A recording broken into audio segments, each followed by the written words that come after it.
what Mercedes-Benz Stadium is built for, is to host the largest, biggest sporting events possible. And without a doubt, the FIFA World Cup in 2026 is going to be the biggest sporting event ever held. I mean, 104 total matches, which is 63% more than what was held in Qatar in 2022.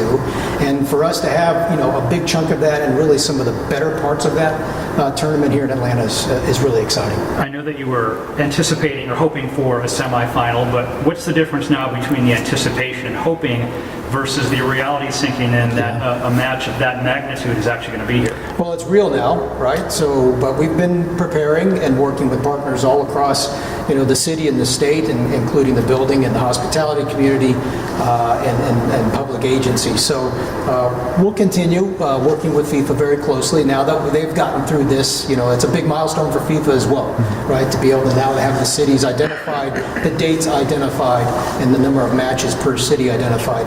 They'll be able to get involved now with us on a daily basis to begin the planning. So we're looking forward to that. And does the fact that now that you have 8, I know you were anticipating for probably some more other than the semifinal, but does that change the planning at all that you have?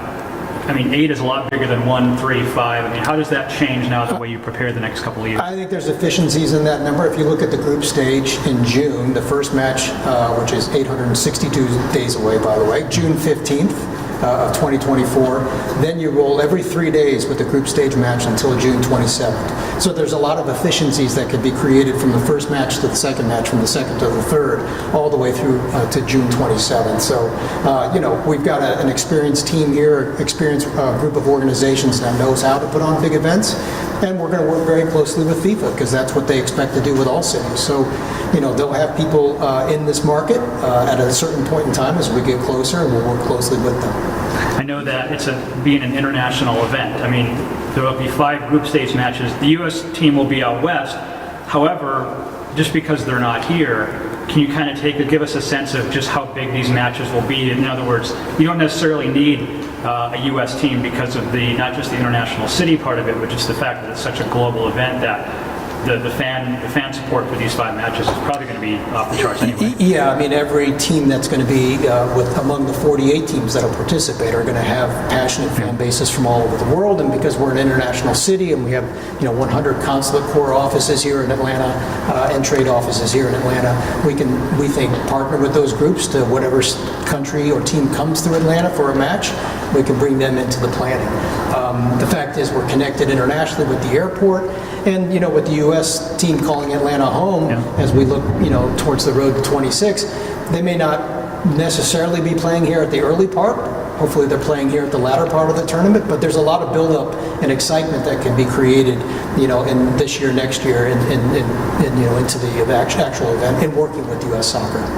Can you talk about what this is going to mean for the cities, businesses, the economic impact, especially, like you said, 8 matches, and one of them a semifinal match? Yeah. So the early estimates, when it was based on 6 matches per market, before they expanded to 104 matches, was in that couple of $100 million. Now it's expanded to $400 to $500 million.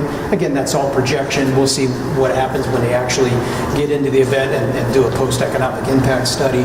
But it's significant, no matter what number you put at it. It's a lot of money coming through the tourism and the businesses that we hope will be able to be a part of putting on this great event, and certainly we want to be able to make sure that this event happens to all parts of Metro Atlanta, not just downtown, and we expect to be able to work with FIFA to make that happen. And there's ways that maybe we can create opportunities across the state where fan fests and watch parties can happen all over the state during the tournament. This is one box that had to be checked off. What's up next for you and your staff? Well, we'll get right into it tomorrow, actually. To be quite honest, we do have a meeting planned with FIFA in the next couple of days, and we expected that. And so we've got a great cadence with them where we meet weekly, and we've got they do a nice job of bringing all the cities together on a periodic basis so we can kind of work together. That's what's interesting about this event. It's the same event happening across 11 U.S. cities all at the same time. So you can create some real good best practices with other cities to say, how are you handling this, or what are you going to do there, or do you have a creative idea here? And we all share. It's different than a one-time event, perhaps like a Super Bowl that's one city, one weekend, and you don't have a lot of collaboration because it's only happening in one city. So we'll continue down that path. You mentioned the Super Bowl. The Patriots Rams were here a few years ago. Do you think Atlanta has any idea what's coming their way? That's a great question. I think you can go back to 1996, and how great is it that we had the Olympic Games here in '96, and then 30 years later we got the World Cup coming.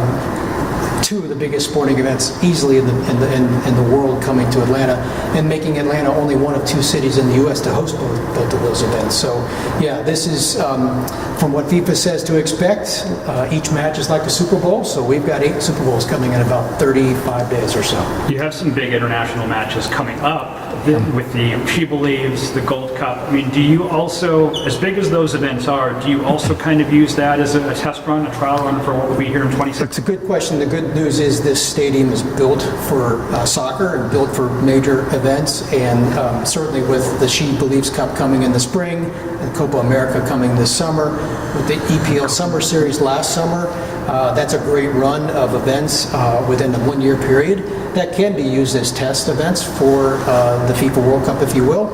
And then there's always the FIFA Club Championship that might happen in 2025 that we look forward to potentially getting involved in. So yeah, there's a lot of activity here that could be used. And how are you going to make sure the city, like you said, the stadium's ready, but how are you going to make sure the city is ready as far as just infrastructure-wise, being able to house all these people that are going to be coming in? How do you make sure that happens? It's a good question. It is 8 matches spread out over a 30-plus day period, so you have a little spread in between. But we've got 14, nearly 15,000 hotel rooms, all walking distance to the stadium. So we'll have plenty of accommodations for the fans that come in.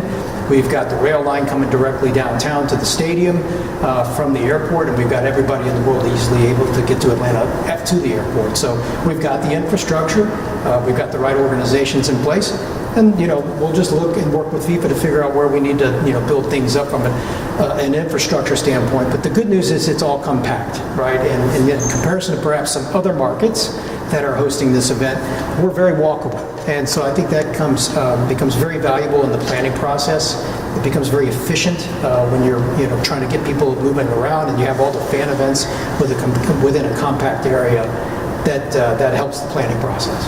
Do you know it's going to be you might have to do one to draw? When will we know what team? December of 2025 is when they will hold the draw. FIFA will hold the draw, and that's when we will identify what teams are in the tournament. Yes. Appreciate it, brother. Yeah. All right, guys. Thank you. Congrats. Appreciate it. Hey, we miss anything? Good?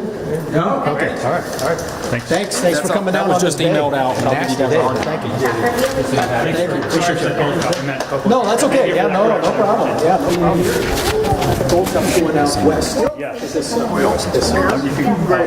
Which I think is part of it. When I'm 60. Oh, you mean, yeah. I think you still got one in the box.